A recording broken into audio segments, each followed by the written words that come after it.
Class इससे पहले वाले लेक्चर में हमने समांतर रेखा किसे कहते हैं, तिर्यक रेखा किसे कहते हैं और उसके गुणधर्मों को हमने क्या किया था, या हमने उस तिर्यक रेखा द्वारा बनने वाले कोणों के बारे में जानकारी प्राप्त की थी, जिसमें हमने पढ़ा था संगत कोण की जोड़ियां कैसे पहचानोगे, अंतः कोण की जोड़ियां कैसे पहचानोगे, एकांतर कोण की जोड़ी कैसे पहचानोगे, शीर्षाभिमुख कोण के बारे में पढ़ा था और रेखीय युगल कोण के बारे में हमने पढ़ा था। ये मतलब इनको पहचानना सीखा था। आज हम लोग उनसे संबंधित गुणधर्म पढ़ेंगे।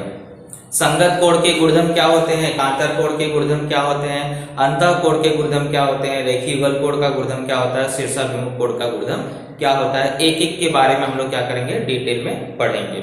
चलिए स्टार्ट करते हैं। तो सबसे पहले आपको बताया गया, इससे पहले हमने बताया था कि अगर दो रेखाओं को कोई तिर्यक रेखा प्रतिच्छेदित करती है तो वहां पर संगत कोण बनते हैं, एकांतर कोण बनते हैं, अंतः कोण बनते हैं और रेखीय युगल कोण और शीर्षाभिमुख कोण बनते हैं। इन सभी कोणों के बारे में हमने पढ़ा। अब ये कोणों के गुणधर्म क्या है उसके बारे में हम लोग पढ़ते हैं। सबसे पहले हम लोग देख लेते हैं कि क्या घटना घटती है अगर रेखाएं समांतर हो तो। जैसे मान लीजिए रेखा L और M परस्पर क्या है, समांतर है। रेखा L समांतर है किसके, रेखा M के, और रेखा M जो है इसकी तिर्यक रेखा है। M जो है इसकी क्या है, तिर्यक रेखा। इसमें हम लोग कौन कौन से कोणों के गुणधर्म पढ़ेंगे, संगत कोण के गुणधर्म पढ़ेंगे, दूसरा एकांतर कोण के गुणधर्म पढ़ेंगे,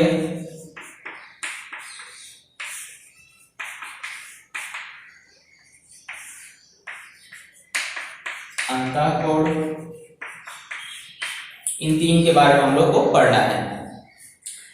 तो जैसे मैंने बताया अगर रेखा L समांतर है रेखा M के और N इसकी तिर्यक रेखा है, तो याद रखिए अगर रेखाएं समांतर होती हैं तो संगत कोणों की सभी जोड़ियां सर्वांगसम हो जाती हैं। वहां पे जितने भी संगत कोण बन रहे होंगे सारे के सारे संगत कोण क्या होंगे, आपस में सर्वांगसम होंगे।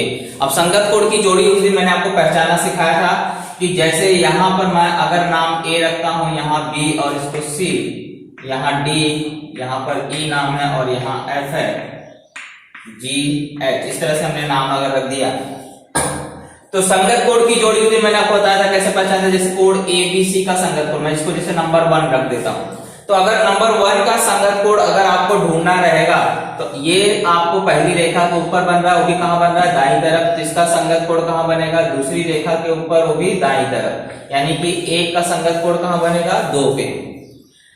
तो ये दोनों कोण क्या आपस में सर्वांगसम होंगे, होंगे। कब होंगे, जब ये रेखाएं क्या होंगी, समांतर होंगी। तो याद रखिए जब भी रेखाएं समांतर होती हैं तो जितने भी संगत कोण की जोड़ियां बन रही होंगी वो सारी की सारी जोड़ियां आपस में सर्वांगसम होंगी। यानी कि कोण ABC का जितना माप होगा उतना ही कोण BDE का भी माप होगा। कब होगा, मैं शर्त बता रहा हूं, जब ये रेखा क्या होगी, समांतर होगी तब। रेखा अगर समांतर नहीं होगी तो ये कोणों के माप बराबर नहीं होंगे। सिर्फ एक जोड़ी की बात नहीं कर रहा हूं, संगत कोणों की कितनी जोड़ी बनती है, 4 जोड़ियां, चारों की चारों जोड़ियां आपस में बराबर हो जाएगी। यानी कि जो कोण 1 है वह किसके बराबर होगा, कोण 2 के, और जो कोण 3 है वो कोण बराबर होगा किसके, 4 के। इस तरफ 2 जोड़ी हो गई, ऐसे इस तरफ की जोड़ी, ये वाली जो कोण की जोड़ी है यह बराबर हो जाएगी इसके, यानी कि इनके माप आपस में बराबर होंगे। 1 का माप किसके बराबर होगा, 2 के। इन दोनों कोणों का जो माप है वो बराबर होगा। 3 का जो माप रहेगा वही माप किसका होगा, 4 का। इसके बाद ये वाले कोण का और ये आपस में बराबर होगा, और यहां पर अगर हम बात करें इन दोनों कोणों का माप तो ये दोनों आपस में बराबर होंगे। कब बराबर होंगे, मैं बार बार साथ रिपीट कर रहा हूं, जब ये रेखाएं क्या होंगी, परस्पर समांतर होंगी तब। तो गुणधर्म क्या है? जब दो समांतर रेखाओं को कोई तिर्यक रेखा प्रतिच्छेदित करती है तो बनने वाले संगत कोणों की जोड़ियां सर्वांगसम होती है। ये गुणधर्म का स्टेटमेंट है, इसको आपको याद रखना है, हमेशा काम आता है। आपने इसको 8वीं में भी याद किया था। क्या याद किया था कि दो समांतर रेखाओं को कोई तिर्यक रेखा प्रतिच्छेदित करे तो बनने वाले संगत कोण क्या होते हैं? सर्वांगसम होते हैं।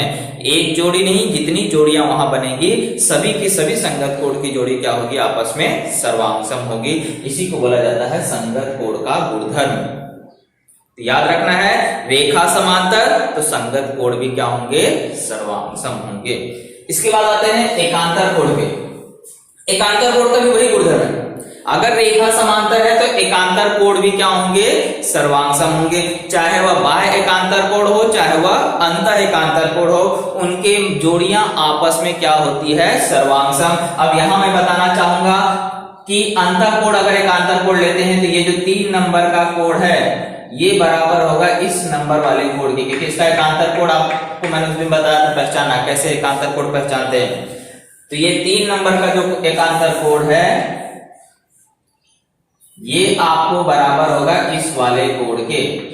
जिन्होंने एकांतर कोण की जो वीडियो नहीं देखा है, संगत कोण की वीडियो नहीं देखा है, वो पुराने वाले वीडियो को देखे, तब जाके इसको समझ में आएगा। इससे यहाँ पर अभी समझ में आने वाला नहीं है।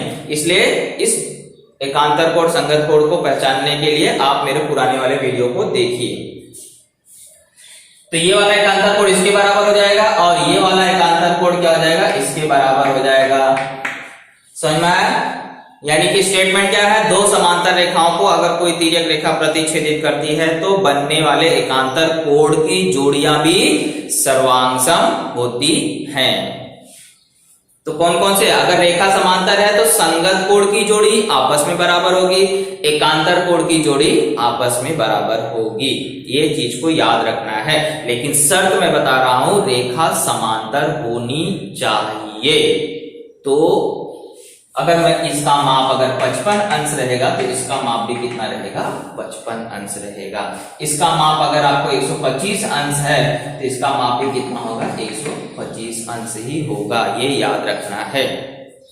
ऐसे संगत कोण की जोड़ी अगर ये 125 है तो ये भी कितनी होगी? 125 ही होगी। याद रखना है, संगत कोणों की जोड़ी भी बराबर होगी और एकांतर कोण की जोड़ी भी क्या होगी? आपस में बराबर होगी। कब होगी? जब रेखा क्या होगी? समांतर होगी। तो अंतःकोण का क्या होता है? अंतःकोण में बराबर नहीं होते हैं, लेकिन उनके मापों का जो योगफल है वह 180 अंश होता है। अंतःकोण की जोड़ियां सर्वांगसम हो भी सकती है और नहीं भी हो सकती है, लेकिन उनका योगफल हमेशा क्या होगा? 180 अंश ही होगा। यानी अंतःकोण क्या होते हैं? संपूरक। संपूरक किसे कहा जाता है? जिन दो कोणों के मापों का योगफल 180 अंश होता है उन्हें ही कहा जाता है संपूरक कोण।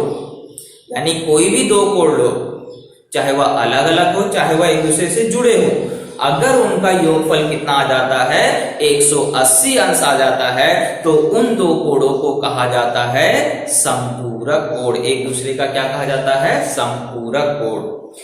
तो अंतःकोण सर्वांगसम भी हो सकते हैं और नहीं भी हो सकते हैं, लेकिन उनका योगफल हमेशा कितना होगा? 180 अंश। यानी कि ये कोण CBD प्लस कोण BDE बराबर कितना होगा? 180 अंश।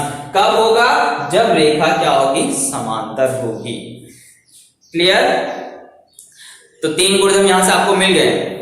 क्या मिल गए? अगर रेखा समांतर होगी तो संगत कोण सर्वांगसम होंगे, एकांतर कोण भी सर्वांगसम होंगे और अंतः कोणों का योगफल कितना होगा? 180 अंश। क्लियर?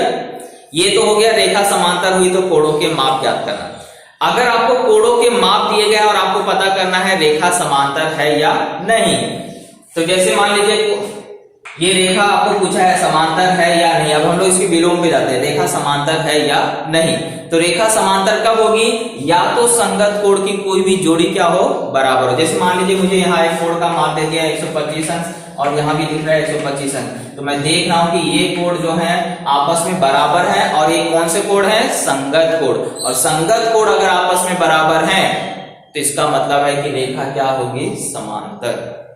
तो रेखा कब समांतर होगी, या तो संगत कोण की जोड़ी सर्वांग सम हो, या तो एकांतर कोण की जोड़ी सर्वांग सम हो, या तो अंतः कोण का योगफल 180 अंश आ रहा हो, तो रेखा समांतर होगी।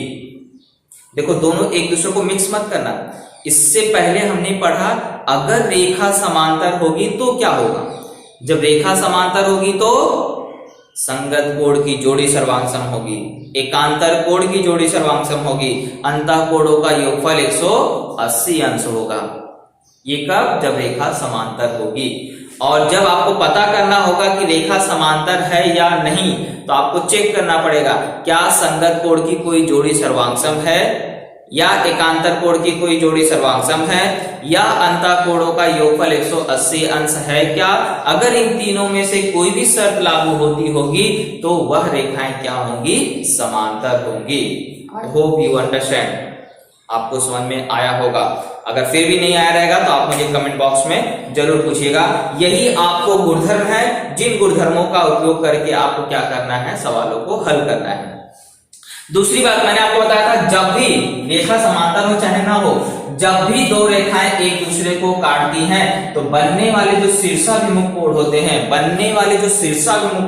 हैं, वह हमेशा सर्वांगसम होते हैं। यानी कि ये जो कोण ऊपर की तरफ बन रहा है और यह जो कोण बन रहा है वह हमेशा बराबर होते हैं, और ये वाली जोड़ी इसके बराबर होती है। याद रखिए, जब भी दो रेखाएं काटेंगी तो हमेशा शीर्षाभिमुख कोण क्या होंगे, सर्वांगसम होंगे। कहने का मतलब है कि ये वाली की जोड़ी इधर बन रही है शीर्षाभिमुख कोण की, तो ये दोनों आपस में बराबर होंगे, और ये वाली कोण की जोड़ी इधर बन रही है तो ये आपस में बराबर होंगे। चाहे रेखा समांतर हो चाहे ना हो, शीर्षाभिमुख कोण हमेशा क्या होते हैं, सर्वांगसम ही होते हैं।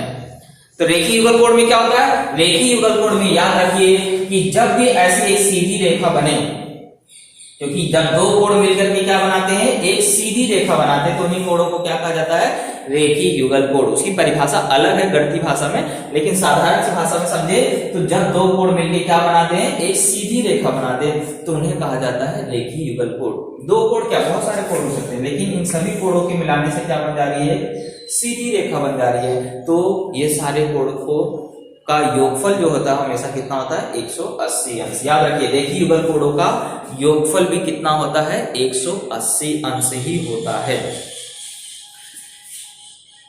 अब ये रेखा ऐसे हमेशा सीधी नहीं, ऐसी रेखा रहेगी तो भी याद रखना है कि ये कोण और ये कोण मिलकर क्या है, 180 अंश बनेंगे, यानी कि ये रेखीय युगल कोण है। चाहे ऐसे रहे, चाहे आपको नीचे की तरफ बन जाए, तो याद रखना ये सारे कोण कैसे हैं, रेखीय युगल। एक सीधी रेखा पे देखो ये बने हुए कोण हैं, तो इन कोणों का योगफल हमेशा कितना होगा, 180 अंश ही होगा। तो हमने क्या क्या गुणधर्म पढ़ा, पहले तो हमने पढ़ा अगर रेखा समांतर होगी तो संगत कोण सर्वांगसम होंगे, एकांतर कोण भी सर्वांगसम होंगे, और अंतः कोण संपूरक होंगे, यानी कि उनका योगफल 180 अंश होगा। फिर हमने पढ़ा कि रेखाएं कब समांतर होती हैं, तो या तो संगत कोण की जोड़ी सर्वांगसम होगी तो रेखा समांतर होगी, अगर एकांतर कोण की जोड़ी सर्वांगसम है तो भी रेखा समांतर होगी, और अगर अंतः कोणों का योगफल 180 अंश आ रहा है तो भी रेखा क्या होगी, समांतर होगी। फिर शीर्षाभिमुख कोण कैसे होते हैं, हमेशा जब भी दो रेखा काटेगी तो शीर्षाभिमुख कोण हमेशा सर्वांगसम होंगे। रेखीय युगल कोण का क्या गुणधर्म बताया कि रेखीय युगल कोणों का योगफल कितना होता है, 180 अंश होता है। तो ये सारे गुणधर्म आपको उपयोग करने हैं कभी आगे के सवालों के लिए।